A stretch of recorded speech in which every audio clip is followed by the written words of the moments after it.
What's up, guys? Today I am pre-recording my top 5 Wednesday countdown for this upcoming Wednesday, and it is top 5 favorite series novellas, which I thought was a pretty cool topic, and I've compiled my list, and let's just pretty much get on to it. For number 5, I have The Moth in the Mirror by A.G. Howard, and this is the 1.5 novella to the Splintered series. I thought this was a pretty well done novella. It wasn't like cheesy or anything.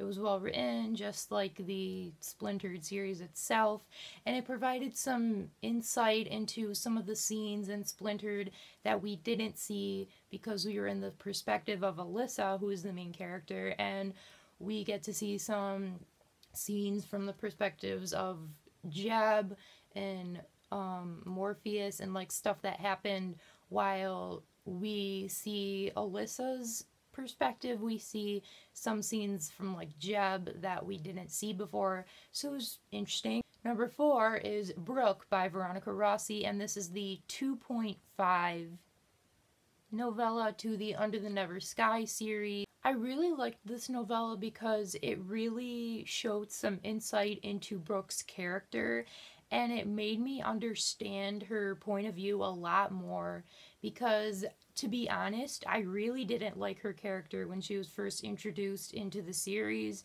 but this novella made me like her a lot more and kind of understand her point of view and why she was sort of acting so mean towards other people such as Arya. Number 3 is Hannah by Lauren Oliver, which is the 1.5 novella in the Delirium series. This novella was interesting, like plot-wise, it was really interesting. This novella is from the point of view of Hannah from the Delirium series instead of our normal perspective of Lena, and it shows some scenes from Hannah from not after the events of the first book, but like kind of during the events of the first book, but like near the end of the first book, if that makes sense. Anyway, I really liked it for the plot, and also it had like a really like cliffhanger, interesting, rage-inducing ending, which obviously I'm not going to spoil because that'd be stupid, but I thought it was really intriguing and an interesting novella. Number 2 is a group of novellas, but it's all technically in one book, and it is For a Divergent Collection by Veronica Rossi. This bind-up includes 4 prequel novellas from the perspective of the character 4 from the Divergent series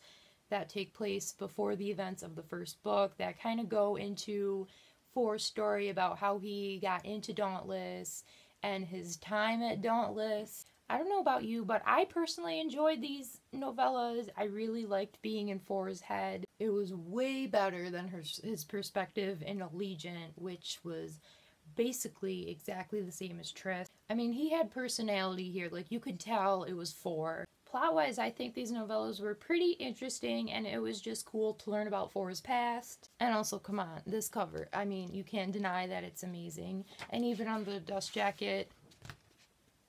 And finally, my number 1 favorite series novella is The Fear Trials by Lindsay Cummings. And this is the what even was that? I don't even know. It's the 0.5 prequel novella to the Murder Complex series. So anyway, this novella is about Meadow and her family before the events of the first book, The Murder Complex. It actually takes place many years before. It even shows like how the family was when Meadow's mother was around, and how Meadow was starting to be trained by her father in this like very dog-eat-dog world. It was just such an interesting novella plot-wise. I immediately fell in love with the character of Meadow.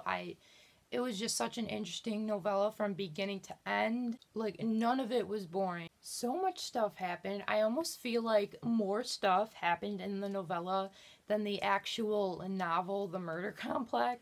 Really, the novella, The Fear Trials, is really what got me wanting to read The Murder Complex even more. It's the only novella that I've rated 5 stars, and I'm not even lying. If you are interested in reading the Murder Complex series, you should definitely try out reading The Fear Childs first, because it's a great starter for the series. It's really good. Anyway, that's it for this countdown, and I will see you guys in my next video.